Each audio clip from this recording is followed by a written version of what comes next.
जय हिंद बच्चों और सभी को बहुत बहुत नमस्कार। 17 साल की उम्र, आँखों में बड़े बड़े सपने और जिन हाथों में भविष्य की लकीरें होनी चाहिए, उन्हीं हाथों से एक बच्चा सुसाइड नोट लिख रहा होता है और तभी खबर आती है कि एक और नीट एस्पिरेंट ने जब अपनी जान दे दी, सुसाइड कर लिया। अब ऐसा उसने इसलिए किया क्योंकि उसे लगा कि वह हार चुका है। लेकिन क्या यह उस बच्चे की हार है या फिर ये उस सिस्टम की हार है जिसको हमने उस बच्चे के भविष्य और उसकी सुरक्षा की जिम्मेदारी दी थी। आज भारत का हर नीट एस्पिरेंट एक डर के साए में जी रहा है। एक तरफ पेपर लीक की खबरें, दूसरी तरफ परीक्षाओं का बार बार रद्द होना और तीसरी तरफ वह जानलेवा स्ट्रेस जो उन्हें घुटने टेकने पर मजबूर कर रहा है। एनटीए, जिसको हम लोग नेशनल टेस्टिंग एजेंसी के नाम से जानते हैं, आज वह नेशनल ट्रॉमा एजेंसी बन चुका है। 2024 में धांधली हुई, कुछ ग्रेस मार्क वाला सिस्टम आया जो हमारे समझ से तो परे है। फिर 2026 में पेपर कैंसिल, पेपर लीक, दोबारा पेपर, रीनीट। अब क्योंकि हर साल करोड़ों छात्रों का चंद धोखेबाजों के हाथों भविष्य बेच दिया जा रहा है। आज पेपर लीक एक इत्तेफाक नहीं, एक संगठित अपराध बन चुका है। जब एक 17 साल का लड़का 15-15 घंटे पढ़ाई करता है, तब कई लाखों रुपए देकर कोई और पेपर खरीद रहा होता है। यह उस बच्चे की मेहनत की हत्या है और उन माँ बाप के भी मेहनत की हत्या है जो उस बच्चे के पीछे कर रहे हैं। जब चुनाव होते हैं तब सरकारें बड़ी बड़ी बातें करती हैं, लेकिन जब छात्र सड़कों पर होते हैं तब यही सिस्टम गूंगा और बहरा हो जाता है। आखिर क्यों? पेपर कैंसिल कर देना एनटीए या फिर सरकार के लिए मात्र एक नोटिफिकेशन भर है। उन्होंने मैसेज डाल दिया, नोटिफिकेशन आ गया कि हाँ, नीट का पेपर कैंसिल हो गया, दोबारा एग्ज़ाम्स होंगे।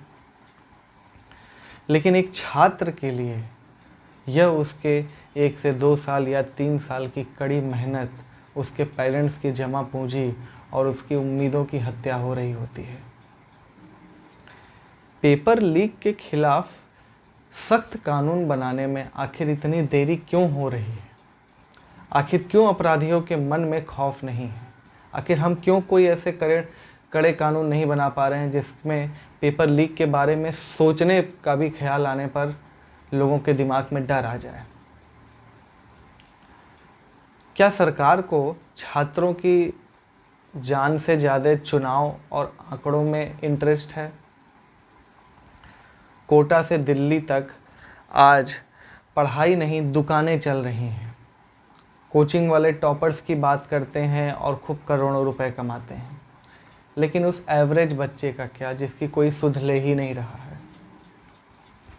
एक 10 बाई 10 के रूप में केवल छात्र नहीं रहते हैं, उनके साथ उनके माता पिता की उम्मीदों का पहाड़ भी रहता है। और जब ऐसे पेपर कैंसिल होते हैं, पेपर लीक होते हैं, तो वही पहाड़ उनके सर पे आके गिरता है और हो सकता है कि उस बच्चे की जान भी चली जाती है उसमें। जब एक बच्चा लिखता है, sorry mummy papa, I could not do it, तो यह समाज की सबसे बड़ी हार है।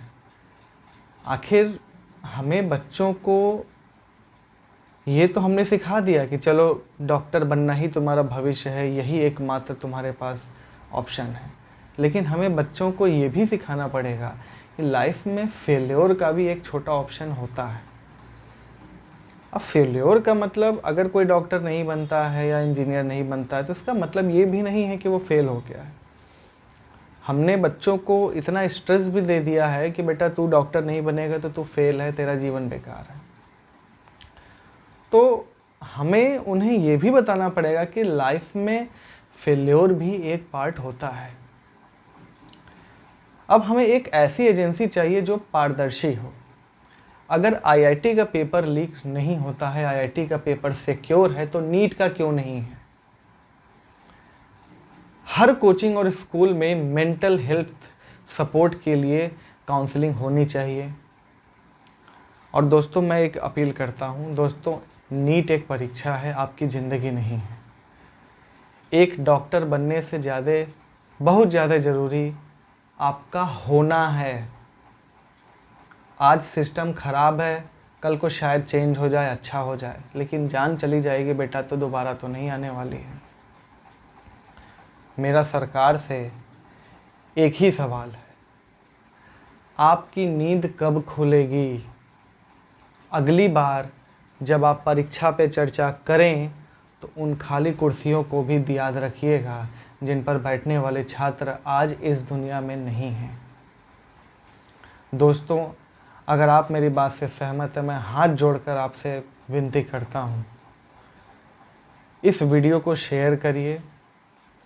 इस वीडियो को इतना शेयर करिए ताकि यह आवाज़ उन कानों तक पहुँच जाए जो आज बहरे बने हुए हैं। जय हिंद।